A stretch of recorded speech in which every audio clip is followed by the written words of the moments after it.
You're being told the economy is just fine, yet American households are drowning in $5.06 trillion of debt according to the latest Federal Reserve data. If you're middle class, constantly squeezed by rising bills, and wondering why it feels harder to get ahead every month, this next 30 seconds could be your wake-up call. But here's what most won't tell you. Less than 10% of Americans are making the critical defensive moves that could actually protect your savings right now. In this video, I'm going to break open the truth behind spiraling consumer debt, the silent surge in energy bills, and show you the 3 steps smart money is using to not just survive, but come out ahead, even as gold breaks all-time highs. And I'll reveal the #1 mistake most people make in times like these, plus what you can do this week to avoid being left behind. Let's jump in, because what you do now could mean the difference between just scraping by and finally building real financial security. First, let's set the stage with the hard data. According to Federal Reserve Quarter 3 2025 data, total United States consumer debt has now climbed to $5.06 trillion, a staggering all-time high. That's not just credit cards. It's everything: mortgage debt, personal loans, auto loans, student loans, buy now, pay later, and more. To break it down, about $1.31 trillion of that $5 trillion is credit card debt, while $3.76 trillion sits in non-revolving credit, like auto loans, student debt, and personal loans. Now here's where it gets interesting. The revolving credit portion actually fell by 5.45% last month. That's a rare dip, and it's got a lot of experts debating what's really happening on Main Street, America. Are households finally paying off? Or are we seeing people hit their limits, maxing out credit cards, holding back just in case of an emergency? From where I'm standing, and after reading through dozens of recent reports, I think it's the latter. Picture this: if you've got 5 credit cards, and 3 are close to being maxed, you're probably clinging to those last 2 as your break glass cards. You're not splurging. You're on the defensive, waiting for the next job hiccup or unexpected expense. If that's you or someone in your life, drop a quick "me" in the comments now. Let's see how many of us are in the same boat. But remember, even with that small dip, credit card debt itself remains near record highs, suggesting millions are leaning on plastic to cover essentials. This isn't just theory. Previous Fed reports and retail surveys back it up. Add in the massive uptick in buy now, pay later usage, yes, even for groceries, and it's clear Americans aren't spending more because they want to. They're spending more because they have to. Now here's a curiosity loop for you. There's one type of debt growing even faster that no one's reporting on. Hang tight, because in about 2 minutes I'll reveal what that is and why it matters even more than credit card balances. Back to the data. Non-revolving credit, mostly auto loans and student debt, jumped 2% in August. That's despite the highest interest rates we've seen in years. So what gives? In my experience, having combed through stories from dozens of viewers, most purchases in this category aren't voluntary. You don't buy a car because you want to. You buy one because your old Honda died and you need to pick up your kids or drive to work. For those living in car-dependent areas, there's simply no choice. If you've ever had to take on new debt for a non-negotiable expense like this, share your story down below. Or if you're comfortable, tell us what you had to give up to keep up. You're not alone. It's worth pausing here for a progress marker. We've looked at debt, but in a moment, we're going to walk through exactly how all this ties to inflation and the real reason retail spending is up, even as wallets feel thinner than ever. Remember official headlines: paint rising retail spending as economic strength. Everything's booming. But here's what those headlines leave out. Retail spending is only up because prices are up. It's moving in line with inflation. Most Americans aren't splurging. They're paying more for basic goods. In fact, the most recent Consumer Price Index shows everyday prices up 4% in stores over last year. Many of my viewers tell me they're feeling it even more than the official number. So if your grocery or utility spending feels up by more than 4%, you're not imagining things. Drop a quick money emoji if you've experienced that yourself. Here's another curiosity loop. There's one more silent force pushing up your bills that far too few experts are discussing. I'll show you what that is and how it connects to those record electricity bills right after we step into the energy crisis section. But before we get to that, let's zoom back out to the economic big picture.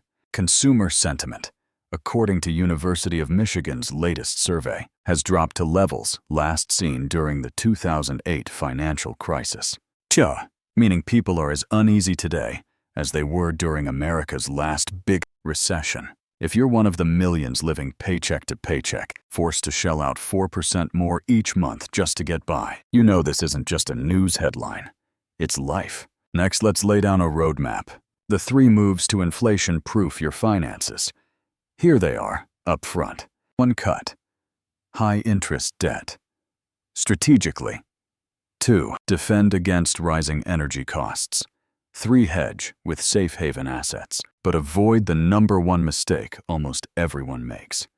Details coming up. Now I'll unpack each one, step by step. Step 1. Cut high-interest debt strategically. This isn't just about paying off a balance. It's about understanding your debt landscape, prioritizing where your money works hardest, and possibly negotiating better rates or restructuring payments. Credit card interest rates are hovering around 22% for most Americans today. So for every $1,000 you carry, you're paying $220 per year, assuming you make minimum payments. Over 3 years, that's $660 paid just in interest on $1,000. And without reducing principal if you're only hitting minimums. And if you're in the average group with $5,000 in credit card debt, you're looking at $1,100 drained annually. That's why for my audience, I recommend using the avalanche method. Pay minimums on all cards, but put every extra dollar toward the one with the highest interest rate. Once that's gone, move to the next. This maximizes your payoff speed and minimizes total interest paid. Tools like Undebt, Dotted, or Mint let you visualize this, and many offer free tracking dashboards. Alternatively, you could call your card provider and negotiate a lower rate, or explore 0% balance transfer offers, as long as there are no transfer fees that outweigh the savings. Now here's a pattern break.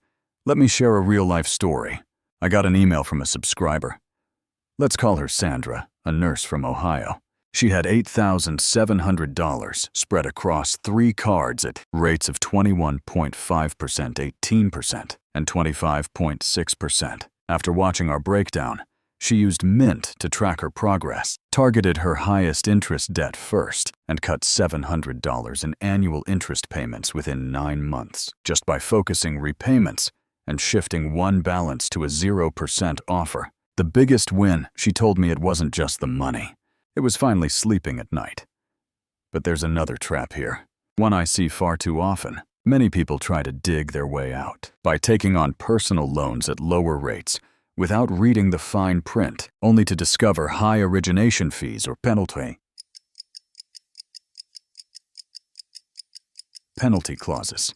Always read the terms, and if you're ever unsure, speak to a licensed financial advisor before making moves. Not financial advice, just sharing education and tools I've seen work for my subscribers. Let's pause for a quick check-in. If this is hitting you hard, or you've had to shift your debt strategy in 2024, drop a me in the comments. Let's support each other and learn what's working and what's not. All right, on to step 2. Defend against rising energy costs.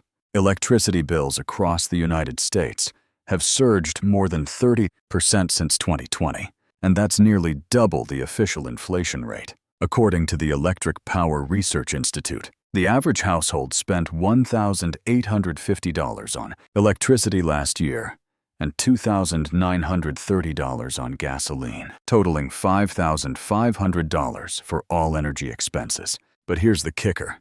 Electricity costs are rising even faster than inflation, and in many regions, outpacing wage growth. What's behind it all? Several forces. rising demand from a growing population including increased immigration, fuel price volatility, tariffs on materials, sluggish upgrades to the grid, and most recently, a huge surge in electricity usage from artificial intelligence-powered data centers popping up nationwide. These centers devour power, and local communities often subsidize the costs, meaning your rates might quietly climb to keep tech giants' lights on. In some areas, the effects are so intense that neighbors hear the hum of these centers every day and deal with local power increases while companies rake in willies. If you live near a data center and have noticed your power bill jump, say so in the chat. This story isn't making national news, and we need to document what's really happening. Let's break for a pattern. Imagine forced choices. Roughly 80 million Americans are now choosing between electricity, essentials like housing or healthcare.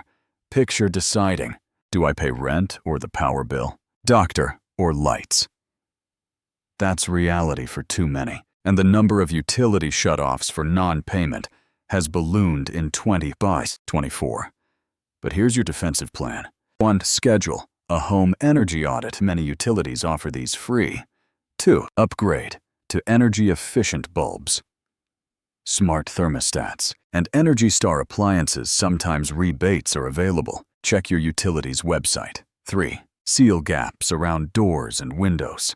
Think about double-pane windows if possible. 4. If you own your home, consider investing in solar or joining community solar programs for reduced long-term rates. But compare costs and always check reviews before locking in contracts. 5. Track your usage monthly to spot unexpected surges fast. For renters, consider small upgrades like LED bulbs or plug-in timers, and talk to your landlord about efficiency programs.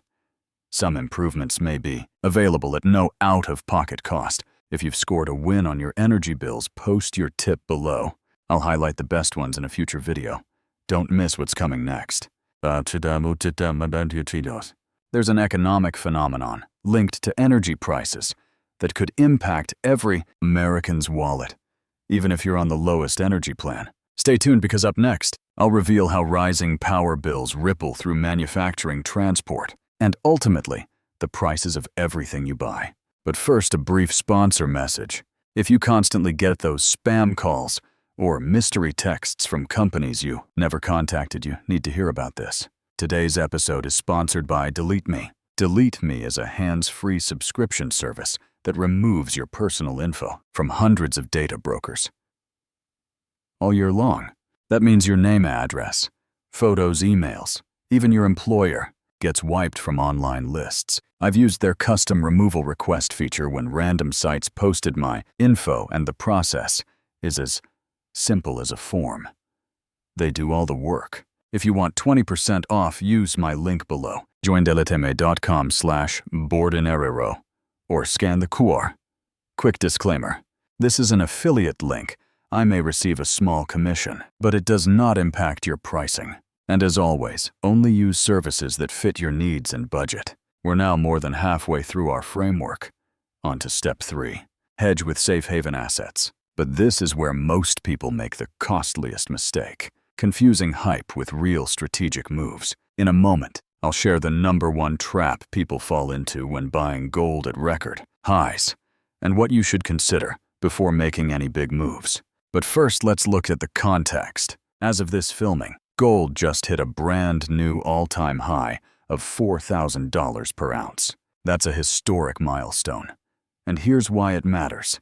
Gold has outpaced every other asset class this year, beating the S&P 500, real estate, and even Bitcoin when it comes to return percentages. According to year-to-date data, gold is up 49% from January to now, versus the S&P's 14% gain. That's not to dismiss broader investments, but it is a staggering spread. Why now? Since the Fed started cutting interest rates in September, gold has moved up even further. We're now facing what many call a stagflation economy.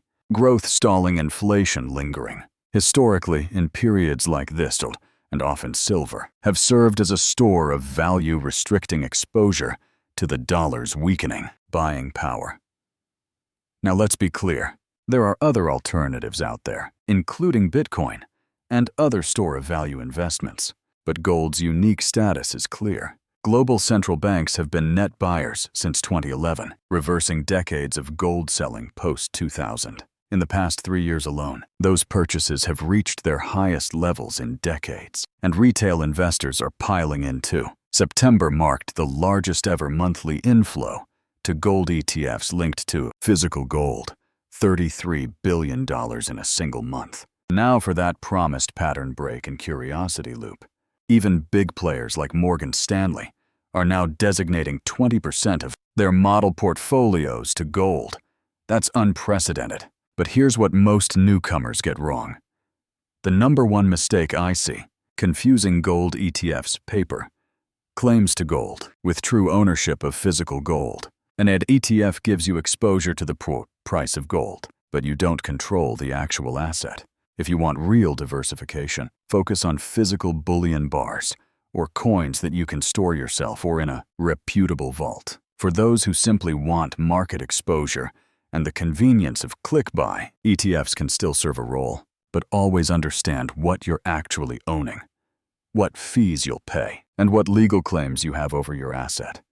And don't forget, consulting a licensed financial advisor before any major investment is best. This is not financial advice, just information to help you ask better questions and protect your hard-earned money. If you want help documenting the best ways to buy track, store, and insure physical metals, I've put together a printable inflation survival checklist with my full 3 moves and bonus tips. Grab it for free via my newsletter. Link is in the description below. Let's recap some key gold stats. Central banks are buying at record rates. September saw $33 billion pour into gold ETFs, and global mining firms have seen their valuations surge. Some experts throw around forecasts of $5,000 gold by year-end. But as always, I urge caution. Predictions are not promises, and markets are volatile. Any asset can go up or down. Personally, I bought my first ounce of gold in late 2017 or early 2018 for about $1,200, more than old-timers paid, but a fraction of today's $4,000 price. While that looks smart now, remember, the best time to buy is always yesterday. Don't let fear of missing out dictate your future, and never invest money you cannot afford to lose. Here's another quick curiosity loop. One of the world's largest hedge funds now calls gold a safer harbor than the United States dollar itself. What does that say about confidence in the dollar? That's a massive shift, one I've never seen in all my years following the markets. For nearly a century, the dollar has been the reserve currency because it was viewed as rock solid. But multiple factors, policy changes, massive deficits, inflation risks are causing smart money to diversify. Final pattern break. Listen to this perspective. As Ken Griffin from Citadel recently said, I now view gold as a safe harbor asset in a way that the dollar used to be viewed. That's what's really concerning to me. But would he say the same if gold were still at $2,200 an ounce? Or is confidence simply following returns? As always, this channel, Money Masters, is a place for education and community, not get-rich-quick hype. Let's do a quick gauge.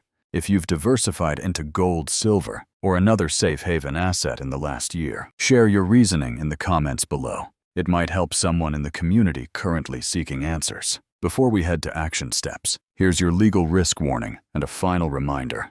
This video is for educational purposes only, not professional financial advice.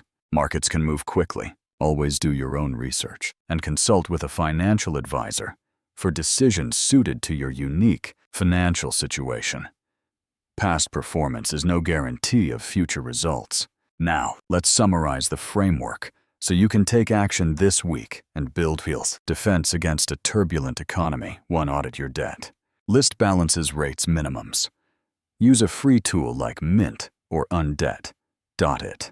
Pay down high-interest debt first with the avalanche method, or call to negotiate rates. To audit your energy spending. Review your last 6 bills Schedule a free or low-cost energy audit. Make at least one efficiency upgrade. Bulbs, seals, appliance. Swap out this month. 3. Audit your assets. If you're exploring gold, distinguish between ETFs and physical bullion. Download my free checklist from the newsletter for step-by-step guidance. If you want accountability and extra tips, join my newsletter below. It's free and includes the checklist and monthly step-by-step reminders. We prepare now so inflation doesn't catch us with the roof leaking later. Don't leave your financial future to chance. Take the first step right after this video. More detailed instructions and resources are below. And don't forget to check the description for chapter marks if you want to revisit any part of this framework. If this episode was valuable, subscribe to Money Masters, hit the bell, and share it with a friend or family member who's feeling squeezed. Let's make sure no one in our community goes it alone. And let me know, what's your #1 financial challenge in 2024? I'll be picking top comments to answer in an upcoming episode. Until next time, stay vigilant, stay focused, and keep taking smart action.